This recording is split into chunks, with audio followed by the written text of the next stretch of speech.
ദൈവത്തിന് സ്തുതി.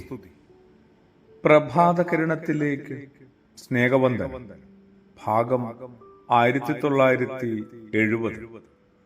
ഇന്ന് മെയ് മാസം 23-ാം തീയതി 143-ാമത്തെ ദിവസത്തിലെത്തി. ക്രിസ്തുയേശു പറഞ്ഞ കഥ തന്നെയാണ് ഈ പുലരി. വിശുദ്ധനായ മത്തായി ശ്ലീഹായുടെ സുവിശേഷം 20-ാം അധ്യായം. സന്ധ്യയായപ്പോൾ തോട്ടത്തിലെ പണിക്കാർക്ക് കൂലി കൊടുക്കുക. രാവിലെ 6 മണിക്ക് തന്നെ തോട്ടത്തിലെ പണിക്കെത്തിയ ആളുകൾ ഒരു കാര്യം വിചാരിക്കുന്നിരിക്കും. എന്താണ്?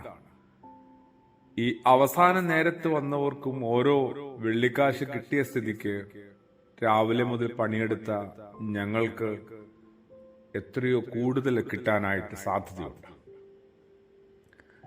ആഗ്രഹിച്ചതോ വിചാരിച്ചതോ തെറ്റാണെന്ന് പറയുന്നില്ല.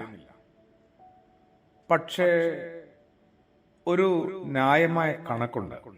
ഒരു ദിവസത്തെ പണിക്കൂലി അതൊരു വെള്ളിക്കാശാണെങ്കിൽ അത് കിട്ടാതെ പോയാൽ ശരിക്കും പരാതിപ്പെടാം, വ്യാകുലപ്പെടാം, അതിനുവേണ്ടി യുദ്ധം ചെയ്യാം, കുഴപ്പമില്ല. പക്ഷേ ഇവിടെ എന്താ സംഭവിച്ചതെന്നറിയോ?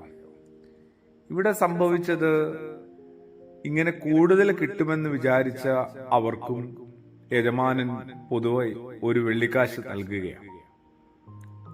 അവർ വാങ്ങിയിട്ട് വീട്ടുടമസ്ഥനെതിരെ പിറുപിറുക്കുകയാണ്. ഈ പിമ്പന്മാർ, ഈ ഒടുവിൽ വന്നവർ 1 മണിക്കൂർ മാത്രമല്ലേ വേല ചെയ്തുള്ളൂ. നീ അവരെ പകലത്തെ ഭാരവും വെയിലും സഹിച്ച് വേല ചെയ്ത ഞങ്ങളോട് തുല്യമാക്കി. എന്തായിരുന്നു ഈ ആദ്യം വന്നവരുടെ പരാതിയുടെ അകത്തുള്ള കാര്യം? തങ്ങൾക്ക് അർഹതപ്പെട്ടത് കിട്ടിയില്ല എന്നുള്ളതല്ല. അവിടെയാണ് നമ്മൾ ശ്രദ്ധിക്കേണ്ടത്. എനിക്ക് കിട്ടേണ്ടത് കിട്ടി, പക്ഷെ എന്നെ ഭാരപ്പെടുത്തുന്നത് മറ്റൊരു കാര്യം. അർഹതയില്ലാത്ത ചിലർക്ക് അധികം കിട്ടിയെന്നാണ് എന്റെ കണ്ടെത്തൽ. അപ്പൊ മറ്റുള്ളവർക്ക് കിട്ടിയതിലാണ് ഞാൻ പൊതുവെ അസ്വസ്ഥനാവുക. കൊടുക്കുന്നയാളുടെ ഒരു നീതിബോധത്തിന്റെ ഫലമാണ് അളവുകൾ ഇങ്ങനെ മാറുന്നത്. അത് മനസ്സിലാക്കാനുള്ളൊരു ബോധം എന്തുകൊണ്ടാണ് എനിക്കില്ലാതെ പോകുന്നത്? ഓരോ ദിവസവും അവസാനിക്കുമ്പോൾ സ്വയം ചോദിക്കണം, ഇന്നേത് സൽക്കർമ്മത്തിന്റെ ഭാഗമായി ഞാൻ?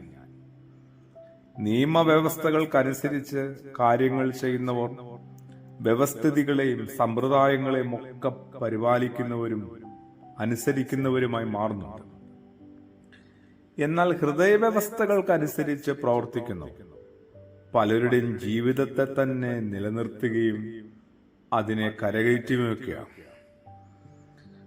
അതുകൊണ്ട് തന്നെ കുറെ കൂടി നീതിബോധത്തില് പരസ്പരം ഒന്ന് കാണാനായിട്ട് ഏതൊരു കൂട്ടത്തിനും ഏതൊരു സമൂഹത്തിനും സാധിക്കേണ്ടതാണ്. ക്രിസ്തുയേശുവിന്റെ അതിമനോഹരമായ കഥയാണ്. സ്നേഹിത, ഞാൻ നിന്നോടൊരു അന്യായവും ചെയ്തില്ല. നീ എന്നോടൊരു പണം പറഞ്ഞു സമ്മതിച്ചതല്ലേ ഈ വേലയ്ക്ക്? നിനക്കുള്ളത് വാങ്ങി നീ പോവുക, എനിക്കുള്ളത് കൊണ്ട് എനിക്കിഷ്ടമുള്ളത് ചെയ്തുകൂടെ? എത്ര കൃത്യമായൊരു ചോദ്യമായിരുന്നു. പ്രാർത്ഥനയോടുകൂടി ആമേൻ.